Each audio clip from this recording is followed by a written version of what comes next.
오디세이라는 영화가 전 세계를 강타하고 있습니다. 이 AI 숏 무비가 만연하는 이 시대에 그 인간들의 땀과 눈물로 빚어진 웰메이드 영화 오디세이, 저 재밌게 보고 왔습니다.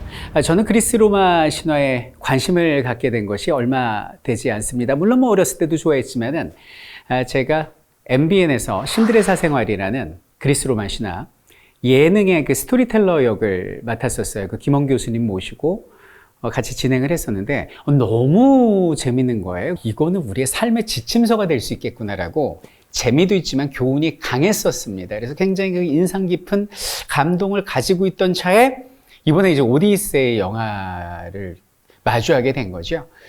결론적으로 저의 영화의 감상평은 너무 재밌게 봤습니다. 저는 지금까지 크리스토퍼 놀란 감독 영화 중에서 그렇게 집중해서 본 건 처음이고 한 번 봐서 이해되는 영화는 처음이었습니다. 물론 사전에 공부를 한 영향이 있었던 것 같은데 근데 제가 이 영상을 만들게 된 계기가 바로 제 옆자리에 앉아있던 형이 그런 말을 했어요. 무슨 얘기인지 하나도 모르겠다. 되게 헷갈리네. 이게 첫 마디였거든요. 그래서 제가 그때 느낀 게 이거는 특히 이 영화는 아는 만큼 보이겠구나. 이게 조금만 알고 가면 너무너무 재밌는 코드들이 숨어 있는데 모르고 가면 저런 반응일 수 있겠구나. 약간은 안타까웠어요. 저희 형이 했던 첫 번째 질문이 이거였습니다. 야, 이거 역사냐? 아니면 신화냐? 이렇게 물어봤는데요. 결론부터 말씀드리면 이것은 신화입니다. 역사가 아니에요. 그런데 또 아예 아니야라고 자르기가 애매한 게 이게 막 신화로 막 이렇게 막 구전되고 뭐 이렇게 쓰여지고 시 형태로 막 쓰여지고 이렇게 전해져 내려오다가 19세기에 독일의 고고학자가 그 트로이가 그 튀르키예, 그 터키 지역이거든요. 거기죠. 근데 거기를 발굴하다가 옛날 수천 년 전에 트로이의 유적지로 추측되는 그런 유물층들이 막 나오는 거예요. 그러니까 야, 이거 신화가 아니라 진짜 이 전쟁 역사 아니야? 뭐 이런 상황입니다. 그래서 애매한 상황이기 때문에 이거는 역사라기보다는 신화다. 요거 제가 말씀드리고 싶고 본격적으로 이제 영화의 내용을 들어가 보도록 하겠습니다. 자, 일단 내용 들어가기 전에 이 그리스하고 이 튀르키예 지도를 한번 보실게요. 일단 이게 그리스입니다. 이 툭 튀어나와 있죠. 이런 걸 반만섬이라고 그래서 반도 국가라고 합니다. 우리나라가 반도죠. 근데 그리스가 우리나라하고 비슷한 게 뭐냐면 우리가 산지가 많잖아요. 그리스도 산이 엄청나게 많아요. 그 얘기는 뭐예요? 이 광활한 평지가 적습니다. 그러니까 산 기슭이나 골짜기에 조그만 평지가 있으면 사람들이 이렇게 뽁짝뽁짝 모여가지고 도시를 만들어서 살아요. 그래서 훗날 사람들은 이 여러 작은 도시들을 폴리스로 부르게 됩니다. 그래서 이 작은 도시들마다 왕들이 있어요. 그래서 굳이 표현을 하자면 연맹왕국도 아니고 여러 왕들이 있는 그런 작은 도시들의 하나의 연합체, 연맹국가가 그리스다. 이 개념 하나 좀 알아두시면 될 것 같습니다. 왜 트로이를 그리스가 공격하게 됐는지 그 내용부터 우리가 한번 살펴보도록 하겠습니다. 그 이유는 뭐냐면 그 파리스라는 트로이의 왕자가 있었어요. 근데 이 왕자한테 어느 날 신들이 우르르 때로 나타나더니 갑자기 황금 사과를 들고 나타나서 이 여신이 셋이 있어요. 미의 신 비너스, 아프로디테죠. 가정의 신 헤라, 그리고 전쟁의 여신 아테나 셋 중에 누가 가장 아름다운지를 네가 판명해라라고 얘기를 합니다. 그러니까 파리스는 난데없이 내가 그걸 왜 해야 돼 이러고 있다가 막 여신들이 공약을 걸죠. 너한테 뭐 줄게 날 뽑아주면 하다가 결국 아프로디테가 뭐라고 그러냐면 나를 뽑아주면 나한테 황금 사과를 주면 세상에서 가장 아름다운 여인을 너에게 신부로 줄게라고 얘기를 해요. 결국 파리스는 그녀를 선택을 합니다. 아프로디테를. 그래서 아프로디테가 자, 선물이야. 세상에서 가장 아름다운 여인 그러면서 딱 신의 힘으로 맺어주는데 그 여자가 하필이면 이웃국가 그리스 안에 있는 스파르타라는 왕국의 왕의 왕비였어요. 유부녀라고. 하필이면 또 유부녀를 어떻게 점지를 해줬어? 그래갖고 여기는 왕자니까 이웃나라 국가 이렇게 순방할 거 아니에요. 순방하다가 그 왕비를 만난 거지. 스파르타 왕비를. 그 여자 이름이 헬레네입니다. 헬레네. 그래서 둘이 눈이 맞았네? 그래갖고 이 여자를 데리고 여기는 트로이 왕자가 튀르키예로 와버린 거예요. 그럼 여기는 스파르타는 난리가 났겠죠. 그 왕은 얼마나 분노했습니까? 그럼 어떻게 해야 돼? 가서 복수해야지. 그리고 내 아내를 찾아와야겠다라는 생각을 한 거예요. 자기 형이 있어. 형은 뭐냐면 이 그리스에서 또 굉장히 영향력을 끼치던 미케네 왕국의 형이에요. 이 형 이름이 아가멤논입니다. 형 뭐 이렇게 합시다 그랬고 이 형이 나서가지고 내 제수씨를 되찾고 트로이를 멸망시켜야겠다 그러면서 막 모아요. 여기저기 그리스 안에 있는 작은 왕국들의 왕을. 그때 이제 뭐 여러 왕들이 참여하게 되는데 그때 불려간 사람이 이 영화의 주인공 이타카라는 그 섬의 그 작은 왕국이죠. 왕입니다. 오디세우스가 이 전쟁에 참여하게 돼요. 엄청나게 많은 그리스 연합군이 배를 이끌고 트로이를 쳐들어가는 이게 트로이 전쟁의 서막이 돼요. 이 전쟁이 10년을 갑니다. 이게 철옹성이라 뚫리질 않는 거예요. 트로이 성벽이. 그래가지고 와 이거 어떡하지 하다가 거기서 이제 계책을 딱 마련을 하게 되죠. 우리가 후퇴하는 척하자. 후퇴하는 척하면서 목마를 하나를 만드는 거야. 그리고 이거는 전쟁의 신 아데나께 바치는 제물처럼 보여야겠다. 그 아이템을 낸 사람이 오디세우스입니다. 그래서 영화를 보면 오디세우스가 머리는 거의 지략이 그 삼국지 제갈공명급이고요. 막판에 그 액션씬이 나오는데 액션은 거의 이소룡급으로 거의 제가 볼 때 그 약간 그리스의 이순신 장군 같은 뭐 그런 사기 캐릭터로 나오는데 어쨌든 그런 이제 아이템을 냈어요. 그래서 이제 트로이 목마를 이제 가져가서 영화는 트로이 목마를 막 끌고 들어가는 장면으로 막 시작을 해요. 끌고 들어가가지고 처음에는 막 불태우자 말자 그러다가 결국은 불태우지 않고 야, 신한테 바치는 재물이라는데 아무리 그래도 어떻게 불태우냐 아니야 전리품으로 두자 그래놓고 얘들이 술 파티를 하고 잠든 것 같아. 근데 그 밤중에 목마에서 숨어있던 그리스 전사들이 줄 타고 내려와서 성벽으로 가서 이 성문을 지키고 있는 수문장들을 전부 다 암살하고 이 성문을 열게 되죠. 그리고 매복해 있던 그리스 병사들이 와 하고 들어오면서 결국 10년간의 전쟁이 마무리되는 여기는 트로이가 그리스군에게 함락되는 장면이 그대로 영화에 표현되게 됩니다. 자, 전쟁에서 승리했습니다. 자, 우리의 오디세우스 왕이잖아요. 누가 보고 싶겠어요? 일단 왕비도 보고 싶고 에네소이잖아요. 왕비가 아들도 보고 싶고 아들이 누구냐면 스파이더맨의 톰 홀랜드예요. 너무 보고 싶고 아들도 많이 컸을 텐데 20년이면 이제 어른 됐겠네. 우리 백성도 보고 싶고 고향산 좀 밟고 싶고 너무 가고 싶을 거 아니야. 그래서 돌아옵니다. 돌아오는데 여기 보시면 요즘 튀르키예에서 그리스까지 배로 가잖아요. 이거 열흘이면 가요. 그런데 열흘이 아니라 10년 걸립니다. 아니, 어떻게 더 10년이 걸리겠어? 와, 중간에 세상에 등장하는 온갖 요괴, 마녀, 괴물, 전세로 고향 다 나와요. 그래갖고 신화에는 굉장히 여러 지역을 거치면서 개고생하다가 개고생 컴백홈 10년인데 이 영화에서는 몇 군데만 축약해서 들리거든요. 요 이야기. 전쟁에서 승리한 뒤에 오디세우스가 부하들과 집으로 돌아오면서 겪은 온갖 그 어드벤처 대모험 스릴러 서사시. 요게 오디세이라는 서사시예요.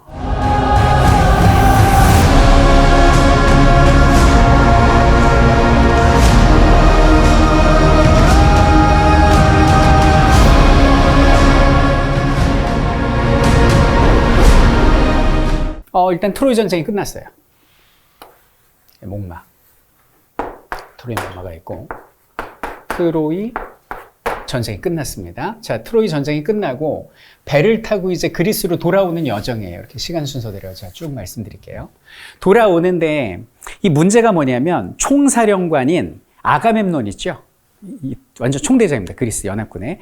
이 아가멤논 왕이 주력 함대가 돼서 쭉 가고요. 여기는 오디세우스는 자기 부하들하고 12척의 배에 나눠 타고 이렇게 쫓아가요. 쫓아가다가 여기서 방향을 틉니다. 그러니까 약간 오만한 모습이 보이는데요. 여기서부터 꼬이기 시작합니다. 자, 영화상에서는 영화를 중심으로 얘기를 할게요. 영화상에서는 첫 번째 어디에 도착을 하게 되냐면 육지에 도착을 하게 되는데 여기 뭐가 사냐면 외눈박이 거인이 삽니다. 외눈박이 거인이 사는데 이 거인의 크기가 얼마나냐면 한 진격의 거인 수준으로 커요. 엄청나게 큰 외눈박이 거인이야. 너무 무섭잖아요. 그래갖고 안 되겠다 싶어서 여기는 거인의 눈을 창 같은 걸로 찌르고, 나무 토막 창 같은 걸로 찌르고, 그 다음에 탈출을 해서 나오는 이야기. 이게 첫 번째 지역에서의 이야기인데 얼마나 밉겠어. 그래서 영화에서는 한밤중에 울면서 기도를 해요, 이 거인이. 영어도 잘해. 뭐라고 기도하냐면, 나의 아버지 포세이돈이시여, 저 인간 놈들이 내 눈을 멀게 했습니다. 끝까지 저놈들에게 저주를 내려주세요라고 기도를 합니다. 그래서 이 기도발이 어찌나 센지 그 10년 동안 순우리말로 오디세이의 개고생의 시작점이 바로 여기다라고 이해하시면 되겠습니다. 탈출을 해요. 그래서 탈출해서 그 다음에 이제 육지에 상륙을 합니다. 도착을 했는데 여기 누가 나타나냐면 철갑으로 무장한 기사들이 나오는데, 키가 그 전에 외눈박이 거인의 키가 거의 진격의 거인이었다면 여기 나오는 기사들은 거의 키가 한 프레데터만 해요. 근데 또 철갑으로 이렇게 무장을 했어. 이런 기사들의 공격을 받아요. 그래가지고 부하들이 한 12척 나눠 탔었잖아요. 근데 이들을 만나가지고 한 척만 남고 싸그리 거기서 그냥 다 목숨을 잃게 됩니다.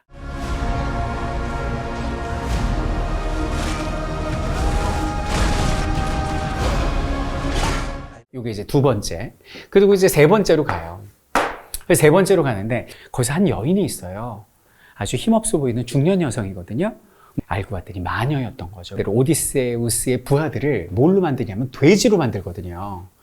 근데 멀쩡한 사람을 돼지로 만드는 게 영화적으로 연출하면 얼마나 웃기겠어요. 근데 그걸 너무 리얼하게 표현을 잘했더라고요. 그래서 이 장면 여러분들 더 이상의 묘사를 하지 않을 테니까 한번 좀 집중해서 재밌게 즐기시기 바라겠습니다.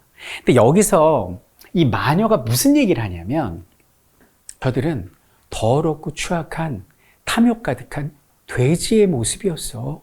본 모습을 찾아줬는데 내가 무슨 죄인데. 너희가 전쟁에서 승리하고 했던 짓들을 떠올려봐. 수많은 민간인 학살, 방화, 강간, 약탈까지. 그런 너희는 돼지만도 못한 존재잖아. 오히려 저렇게 만든 걸 감사해야 해! 라는 워딩의 대사를 막 마녀가 하는데, 요 대사 꼭 기억하십시오. 요게 이 영화를 관통하는 핵심 메시지가 됩니다. 근데 오디세우스가 겁도 주고 달래기도 하면서 잘 해가지고 결국은 부하들을 다시 인간으로 이제 되돌려놔요. 그래서 떠나면서 물어봅니다. 나 이제 고향으로 돌아가고 싶은데 어떻게 하면 그리스의 섬인 이타카로 갈 수 있나 그랬더니 그 마녀가 이렇게 얘기를 합니다. 너희는 거기 갈 수가 없어. 정말 그 길을 알고 싶다면 서쪽으로 쭉 가면 거기에 그 저승이 있을 거야. 저승에 가서 망자들, 죽은 이들에게 물어봐라. 이렇게 얘기를 합니다. 그래갖고 그 마녀의 얘기를 듣고 막 그 서쪽에 있는 그 저승으로 막 가요. 막 노저 막 가. 가서 이제 육지에 올랐는데 거기가 망자들이 사는 곳인데 이 땅에서 막 망자들이 올라와요. 막 귀신처럼. 근데 누가 올라오냐면 트로이 전쟁에서 함께 했던 전우들이 막 올라오는 거예요. 그래서 원망도 하고 뭐 막 여러 가지 막 서사가 나오는데 요 망자의 땅입니다. 망자의 땅. 요 망자들을 만나요. 이 사람도 되게 슬퍼해요. 자기가 죽은 거를. 막 전우들이 슬퍼하면서 이들이 예언을 합니다. 고향은 너만 갈 수 있어. 그들은 다 죽어. 그러니까 맷 데이먼이 이 신의 계시에 거기서 정면으로 좀 대항을 합니다. 절대 그런 일은 없을 것이다. 그것이 운명이라면 그 운명 내가 바꾸겠다. 인간의 오만이죠. 운명 앞에선 발버둥치는 인간의 모습을 보여줍니다.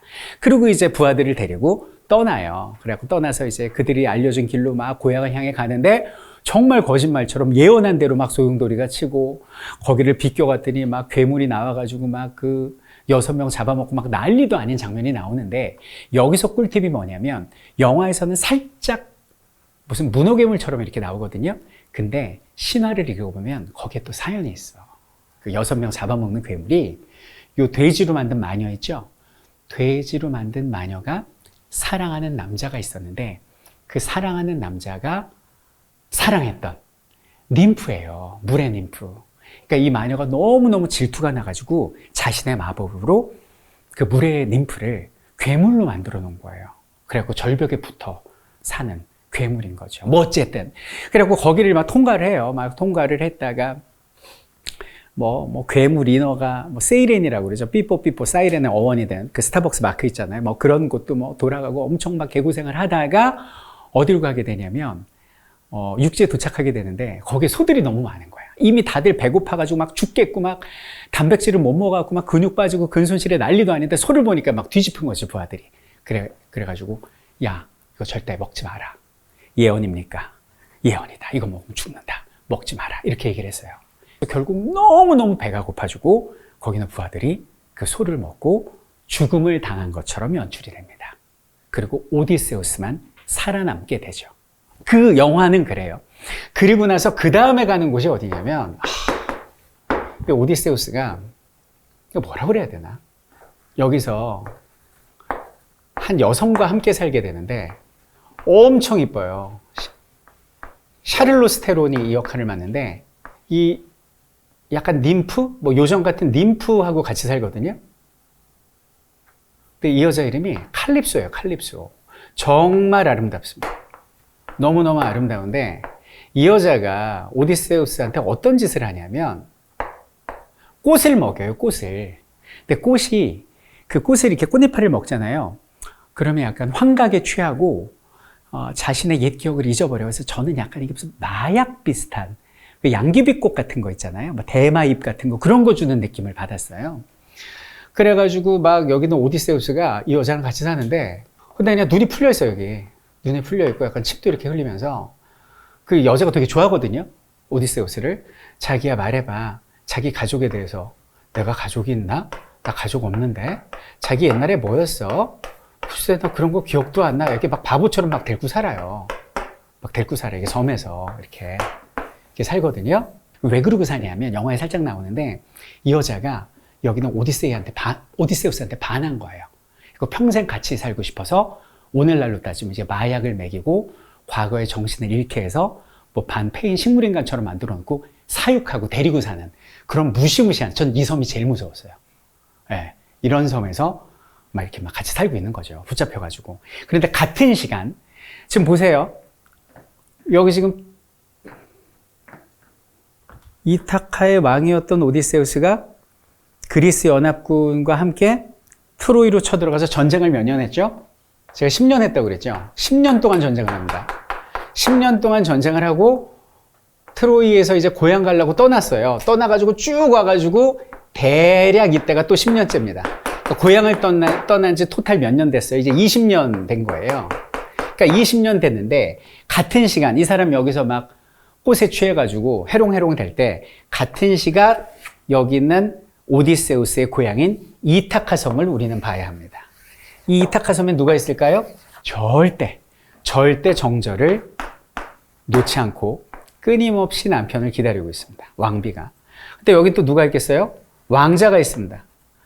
처음에는 어렸지만 이제 장성해서 이제 성인이 돼가지고 막 이제 왕위도 물려받을 준비를 하는 왕자가 있어요. 왕자. 톰 홀랜드. 왕자. 아버지 언제 오세요? 여보 오세요? 막 이러고 있는 거예요. 근데 20년 동안 이 독수공방을 왕비가 하고 있으니까 주변에 많은 사람들이 이제 구원을 청하러 온 거예요. 이 중에는 귀족도 있고, 작은 나라의 왕도 있고 많겠죠. 별의별 사람이 다 와요. 그래갖고, 보면 한 108명은 돼 보여. 드글드글해. 근데 문제는 뭐냐면, 이 여자가 이 사랑을 안 받아주니까 이 사람들 아예 진을 치고 여기서 먹고 자고 살아요. 살면서, 나랑 결혼해줘. 이러는 거예요. 그럼 여러분들 이 사람들이 왜 자꾸 애까지 딸린 왕비한테 이렇게 목을 맬까? 결혼하면 바로 내가 왕이거든. 이타카에. 그럴 거 아니야. 아들은 어리고. 그 왕자를 노린 게임인 거예요. 그래가지고 막 여기서 막 드글드글 하는데, 이 뭐 하는 거야, 지금? 이 막 공석으로 막 비워둘 거야. 왕의 자리 이게 백성들한테 할 짓이야? 당장, 우리 중에 한 명을 선택하지 못하고 막 난리가 났고, 여기는 아들은 아버지 찾아간다고 막 배 타고 막 이웃나라 뒤집고 막 난리도 아니야. 요 시점. 바로 여기는 오디세이가 약에 취해서 해롱해롱 되고, 같은 시간 여기는 이타카 섬에서는 구혼자들이 나를 남편으로 삼아줘 빨리 선택해 막 난리 치던 이 시점이 바로 오디세이라는 영화가 시작하는 첫 장면입니다. 이게 영화의 첫 장면이에요. 선생님 지금까지 뭐 한 거예요? 저는 여러분들의 이해를 돕기 위해서 친절하게 이렇게 시간 순서대로 신화의 맥락을 짚어드린 거고 이 영화는 그렇게 친절하게 접근하진 않아요. 실제 신화도 그렇게 써 있는데 첫 장면이 뭐냐면 여기 있는 수많은 구원자들이 먹고 마시고 떠들 때 마치 이야기꾼 같은 사람이 나와가지고 막 랩을 해요. 그러면서 뭐 예전에 우리는 트로이 전쟁을 했어 막 이렇게 얘기를 하면서 그 얘기의 장면에서 20년 전에 트로이 목마 장면이 이렇게 막 구현이 돼요. 구현이 되고 또 이 장소가 이 섬으로 옮겨가요. 그래갖고 여기는 맷 데이먼 오디세우스가 막 눈이 풀려 있는데 여기는 이 여자가 칼립소가 자꾸 슬슬 찔러봐. 자기 기억나? 가족 기억나? 나 가족 있나? 모르겠는데 뭐 기억나는 거 없어? 이 여자 이제 기억 안 나길 바라는 거지. 내가 무슨 목마가 기억이 나. 전쟁터였던 것 같은데 그 전쟁에서 말이야 이러면서 그의 회상신으로 여기서부터 여기까지 쭉 막 이어져요 영화가. 그러니까 제가 이렇게 스토리텔링으로 쭉 했던 이 시간의 흐름을 각기 다른 시점의 화자가 약간은 다른 시간 속에서 장소를 바꿔가면서 막 회상을 하면서 영화가 전개가 되니까 이런 스토리를 모르고 영화를 보면 이게 뭐야? 헷갈린다는 말이 여기서 나온 거예요, 이게. 그래서 이 맷 데이먼의 회상이 그 오디세우스의 회상이 끝나고 이제 영화의 말미로 갑니다. 여기는 이 ним프가 결국 풀어줘요.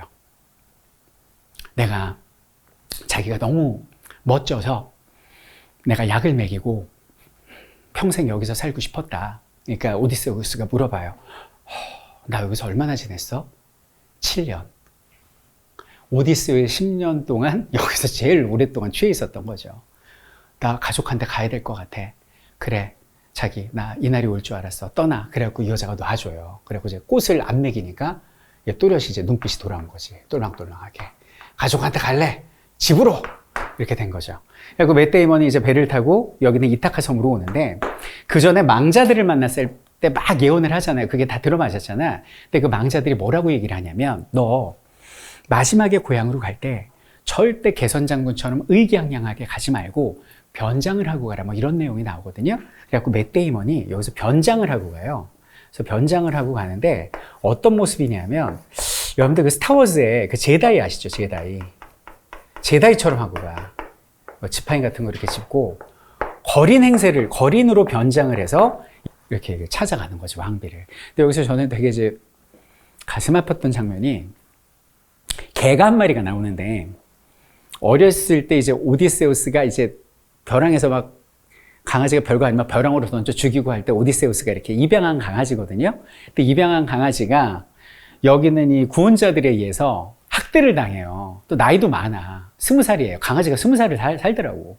버려져가고 늙은 개가 이렇게 거의 막 숨만 쉬고 헐떡헐떡 막 하고 있거든요. 근데 이렇게 20년 만에 나타나는데 진짜 아무도 못 알아봐요. 충성을 맹세했던 그런 구원자들, 아내, 자식 아무도 못 알아보는데 무슨 거름더미 위에 이렇게 누워있는 그 죽기 직전에 숨만 붙어있던 개가 오디세우스를 보더니 꼬리가 이렇게 움직이는 장면이 있어. 그리고 바로 숨을 거둬. 그러니까 20년 동안 주인이 오길 기다리는 장면이에요. 이 장면을 꼭 여러분들 놓치지 마시기 바라겠습니다. 다시 한번 저는 깨달았어요. 개는 위대하다. 네. 하여튼 그래가지고 여기 막 가요. 그러니까 이 사람들이 막 그래요. 뭐 냄새 나는 거지가 이거 어디라고? 막 꺼져! 막 이러니까 여기는 한 사람이 그러죠. 이거 받아줘. 제우스법이 있잖아. 이렇게 얘기를 하는데 여러분들 여기 꿀팁입니다. 영화를 보시다 보면 계속 반복해서 나오는 게 있어요. 제우스의 법, 제우스의 법. 이걸 모르면 뭔 소리인지 몰라. 제우스법이 뭐냐면 그리스의 일종의 그 풍속인데 지나가다 들른 손님을 후히 대접해요. 그게 그날의 문화입니다. 왜냐하면 신이 인간의 모습으로 변장하고 나타났을 수 있으니 이 사람을 푸대접하는 거는 신을 푸대접하는 거다. 그래서 우리나라도 옛날에 보면 이렇게 지나가다 하룻밤 재워주세요 막 재워주고 그러잖아요. 그런 게 있거든. 그래서 여기는 거지 행세라고 이 사이에 들어갑니다. 그리고 왕비를 만나요. 그리고 왕비한테 이렇게 얘기를 합니다. 저는 오디세우스를 모셨던 측근이었습니다. 이렇게 얘기를 해요. 그러니까 왕비가 막 눈이 동그래져 갖고 내 남편 살아있습니까? 막 물어봐요. 대체 어떤 일이 있었길래 아니 지금 다 돌아왔는데 왜 우리 남편하고 부하들만 안 들어오는 거예요? 살아는 있는 거예요? 막 이렇게 얘기를 하는데 그때 여기는 거지로 분장한 오디세우스가 트로이 전쟁 직후에 자신들이 벌인 일을 여기는 왕비한테 회상신으로 말해주거든요. 저는 여러분 이 10분간의 회상신이 이 영화의 가장 소중한 메시지를 담은 장면이라고 생각해요. 영화를 보지 않았다면 준비했다가 꼭 집중해서 보시고, 영화를 보셨던 분들은 그 장면을 다시 한번 되새기시길 바랍니다. 이때 뭐라고 얘기를 하냐면, 저희는 트로이 전쟁에서 승리했습니다. 그런데 전쟁에서 승리한 직후 우리가 행했던 그 환락의 파티, 그러면서 막 장면들이 나와요. 근데 그 장면들이, 여기는 돼지 마녀가 병사들 돼지 만들어 놓고 막 그러잖아요. 더럽고 탐욕에 찌든, 승리가 그렇게 좋더냐? 그 민간인 학살, 살인과 방화와 강간으로 얼룩진 너의 그 인생, 그리고 신을 모욕한 더러운 추악한 너의 민낯, 뭐 이런 워딩에 막 말을 하잖아. 그걸 영상으로 보여줘요.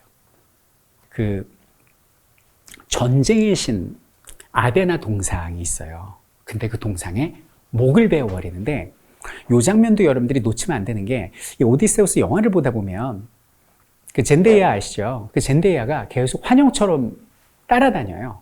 그래서 뭐라고 알 수 없는 말을 계속 해요. 환영 속에서. 그러니까 뭔가 모르는 분들은 저 여자 또 뭐냐? 어려워 이럴 수 있거든요. 그게 누구냐면 전쟁의 여신 아데나의 환영이에요. 그래서 여기는 트로이 전쟁 이후에 아데나 여신의 동상이 있는데, 그 목을 딱 치는 장면에서 끌려 나와서 그리스 병사들한테 참수당하는 여자의 얼굴이 같이 오버랩 되는데, 그때 이제 젠데이아 얼굴과 아테나 여신 동상의 얼굴이 교차 편집이 되면서 둘 다 목이 날아가. 신을 모독하는 장면이죠. 그러면서 여기는 오디세우스가 왕비한테 그 당시 상황을 얘기하면서 이런 말을 해요. 우리는 그때 살인과 방화와 강간과 약탈, 심지어 신까지 모독했고, 그 대가로 우리는 모든 걸 잃었다. 나의 세월과 나의 부하들, 제가 아예 자막을 받아 적었습니다. 내 세월, 청춘과 부하들을 다 잃었다는 거예요. 그리고 저는 그 영화의 메시지를 이때 딱 느꼈어요. 그때 승리했잖아. 성배를 얻었잖아, 승리라는. 근데 그 성배는 대가가 있더라. 독이 담겨 있는 것이요. 총사령관이 누구라고? 아가멤논. 되게 멋있게 나와요. 투구 막 무슨 거의 다스베이다 같은 투구 쓰고 나오거든요. 돌아와가지고 측근, 자기 와이프한테 잔인하게 살해돼요. 최측근한테. 근데 여기는 이 사람이 와가지고 막 이 참회와 여기는 막 그 속죄를 막 하는 거예요. 자기 부인 앞에서. 근데 이 영화 결론 미리 말씀드리면 이 사람은 안 죽거든요. 살고 가족을 지켜요. 그래서 저는 계속 생각을 했어요. 똑같이 죄 지었는데, 심지어 트로이 목마 설계한 사람인데 왜 이 사람은 안 죽고 가족도 지킬까? 이 영화에 나왔던 마지막 10분간의 속죄 장면. 속죄와 반성과 참회가 인간이 저지른 실수를 말 그대로 용서받을 수 있는 그런 교훈이 있구나라고, 저는, 이건 제 개인적인 물론 해석입니다만은, 저는 가장 큰 교훈을 이 장면에서 얻었습니다. 이 말이 끝나고 여기는 왕비가 결심을 하죠. 제 해석으로는 이런 거예요. 내 남편 살아있구나. 살아있다. 그럼 내가 기다려야 되는데 시간을 좀 더 벌어야겠다. 근데 배는 안 통하고, 여러분들 다 모이세요. 저기 내 남편이 평상시에 이렇게 끼웠던 활시위줄을 끼고, 그 영화에서 보면 그 전에 이렇게 오디세이가 도끼를 이렇게 바리케이트처럼 쫙 세워놓고 그 가운데 이게 안 껴져. 활시위줄이. 근데 그걸 딱 끼운 다음에 쭉 당겨가지고 빵 쏘면 그 세워둔 도끼 사이로 관역을 빵 맞히는 장면이 나오거든. 그거를 오디세우스밖에 못해. 이 섬에서. 마치 그 엑스칼리버를 뽑는 아더왕처럼 오디세우스만이 할 수 있는 권능인데, 그거 할 수 있는 사람한테 내가 시집 가겠다. 나도 이제 새 시집 가겠다. 이렇게 얘기를 해요. 그래갖고 이 사람들이 그걸 다 하는데 그걸 하겠어요? 못하지. 덩치만한 사람도 아무도 안 되는 거야. 그래갖고 할 사람 없나 보다 그러는데, 여기는 거린이 딱 나서는 거죠. 이 장면이 예술이죠. 내가 해보겠어. 그러니까 사람들이 웃어요. 거지가 웃으는데 이 사람이 이제 활시줄을 딱 끼는 거예요. 이 전완근 심지어 딱 끼는 거예요. 그 옆에 있던 사람들이 사색이 되는 거지. 오디세우스다. 이러면서 사람들이 이제 슬슬 물러나는 거. 구원자도 우리 이제 죽었다. 그때 갑자기 그래서 오디세우스가 활을 잡고 끼워가지고 네, 여기까지 하겠습니다. 그래서 이제 너무 길게 하면 스포가 되니까. 그리고 이제 마지막 장면이 뭐냐면 아들한테 모든 권력을 다 넘겨줘요. 저는 이게 너무 와닿았어. 그 모든 그 탐욕, 다 왕이 되고 싶어 하고 막 그걸 노리기 위해서 온갖 사람을 죽고 살리고 하는데 그 모든 거를 아들한테 다 물려주고 사랑하는 아내와 함께 서쪽 땅으로 떠나면서 이야기가 끝납니다. 왜 서쪽 땅으로 떠날까? 내 손에 죽은 이들, 그리고 날 위해 죽은 그 수많은 영혼들을 남은 인생 평생 동안 추모하고 애도하고 그들을 위해 기도하고 제사 지내기 위해 저 해가 지는 서쪽을 향해 떠나는 이것이 영화의 마지막 장면입니다. 자, 그리스 로마 신화는 단순히 신화라고만 치부하기에는 어떤 인간의 7가지 감정이 다 담겨 있고요. 우리가 어떻게 이 인생을 살아가야 되는지 재미와 함께 큰 교훈까지 주는 일종의 인생의 지침서라고 생각을 합니다. 가까운 상영관에 가셔서 재미있게 보시고 큰 감동과 교훈을 얻으셨으면 좋겠습니다. 설민석의 오디세이였습니다. 놓친 게 하나 있습니다. 쿠키 들어갑니다. 저희 형이 가장 마지막에 했던 질문이 있었습니다. 그 질문이 뭐냐 하면 아가멤논이 나와요. 아가멤논은 아까도 말씀드렸지만은 여기는 그리스 연합군의 총사령관이고요. 총사령관이고 미케네의 왕입니다. 투구도 제일 멋있는 거 쓰고 나오거든요. 아가멤논. 근데 이 아가멤논이 고향으로 돌아왔는데 누구한테 죽냐면 자기 부인한테 암살당하는 장면이 나와요. 근데 그 부인이 누구랑 똑같이 생겼냐면 그 처음에 그 트로이 전쟁을 발발케 하는 그 헬레나 있잖아요. 그 트로이 왕자하고 바람 나갖고 도망간 여자. 그 여자하고 똑같이 생겼어요. 여기서 관객들이 헷갈려 합니다. 이게 대체 뭐냐라고 하는데 요 비밀 풀어드리고 요 영상을 마무리하도록 하겠습니다. 이게 어떻게 된 거냐면 미케네의 왕인 이 사람이 아가멤논이에요. 아가멤논이 있고 요 아가멤논의 동생이 있습니다. 동생. 이 아가멤논의 동생이 스파르타의 왕이에요. 스파르타의 왕이에요. 이 스파르타 왕의 부인이 헬레네예요. 이 여자가 세상에서 제일 이쁜 여자예요. 백설공주보다 더 이뻐. 응? 그리고 여기는 헬레네의 그 영화의 설정인데 요 헬레네하고 똑같이 생긴 헬레네의 쌍둥이 언니가 있어요. 헬레네 언니. 근데 세상에서 제일 이쁜 여성으로 이 흑인 배우가 나오거든요. 1인 2역을 한 거죠. 요 쌍둥이 언니가 있는데 요 언니가 아가멤논의 부인이에요. 이런 걸 뭐라 그래? 형하고 동생이 언니하고 여동생하고 이렇게 결혼을 했죠. 겹사돈 같은 거예요. 이런 상황입니다. 그런데 이 아가멤논이 두 주먹 불끈 쥐고 트로이 전쟁 갔다가 승리를 하고 돌아오잖아요. 돌아와가지고 그 다음에 헬레나가 잠깐 나오는데 세상에서 가장 아름다운 여인이잖아요. 근데 이렇게 있다가 이렇게 도는데 이쪽 얼굴을 누가 다 그어놨어.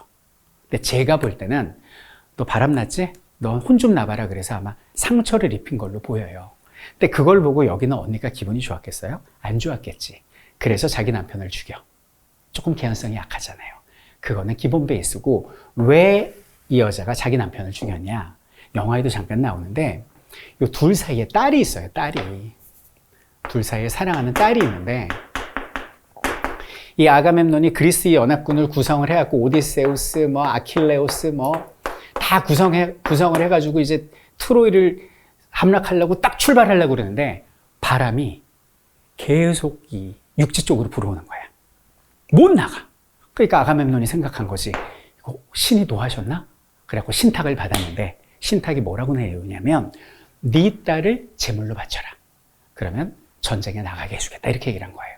그럼 여기는 아가멤논이 자기 아내한테 여보 전쟁은 해야겠고 우리 딸을 죽여서 신께 바쳐야 될 것 같은데 어떻게 생각해 하면은 여기는 그러시죠. 이런 엄마가 어딨어요. 난리 날 거 아니에요. 그래서 아가멤논이 그녀한테 거짓말을 합니다. 여보 우리 딸 시집 보내야 될 것 같아. 내가 남편과는 사윗감은 봐뒀는데 누군지 알아? 누구예요? 브래드 피트야. 아킬레우스. 아니 그 불사신 잘생기고 멋진 장군한테 우리 딸을 시집 보낸다고요? 저는 찬성이죠. 그래 그럼 내가 잘 이렇게 시집 보내고 올게. 그래갖고 딸을 데리고 간 거예요. 데리고 가서 딸을 세상에 제물로 바쳐버렸네. 그러니까 바람이 이제 나가는 방향으로 분 거예요. 그걸 나중에 여기는 아가멤논 부인이 안 거지. 에? 가만히 있겠습니까? 내가 죽여버릴 거막 이런 마음을 가지고 있을 때 이제 여기는 아가멤논이 끌고 가고 막 10년 동안 전쟁하고 돌아온 거지. 돌아와가지고 개선장군처럼 이렇게 오니까 속으로 그랬겠죠. 그 전쟁에서 이겨서 좋냐? 딸 죽이고 남의 딸 죽이고 남의 아들 죽이고 남의 부모 죽이고 그렇게 우리가 좋냐? 그래 영원히 좋아해라. 그러면서 가서 암살하는 장면이 그 장면이에요. 1인이요. 아마 이쯤 되면 제가 볼 땐 일반적인 관객들이 궁금해하는 영화의 헷갈리는 장면들은 거의 다 해소됐을 거라고 생각을 합니다. 재밌게 보시고 큰 감동 받으시길 바라겠습니다.